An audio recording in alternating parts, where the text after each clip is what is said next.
ओम श्री गुरुभ्यो नमः। हरिः ओम। गणानां त्वा गणपतिं हवामहे कविं कवीनामुपमश्रवस्तमं ज्येष्ठराजं ब्राह्मणां ब्राह्मणस्पत् आनः शृण्वन्नोतिभिः सीदम्।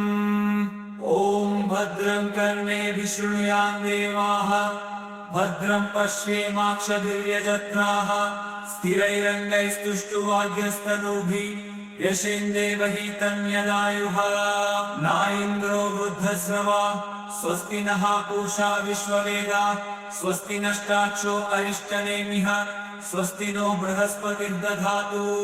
ॐ शान्तिः शान्तिः शान्तिः।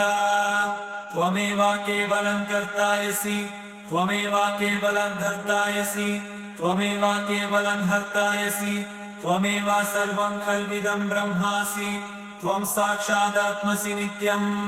अवापुरस्तात् तव दक्षिणात् अवपश्चात्तात् तव उत्तरात् अवचोर्ध्वत्तात् तव धरात्तात् सर्वतो मां पाहि पाहि समन्तात्। त्वमानन्दमयस्त्वं ब्रह्ममयः त्वं सच्चिदानन्दे द्वितीयोऽसि त्वं प्रत्यक्षं ब्रह्मासि त्वं ज्ञानमयो विज्ञानमयोऽस्यसि।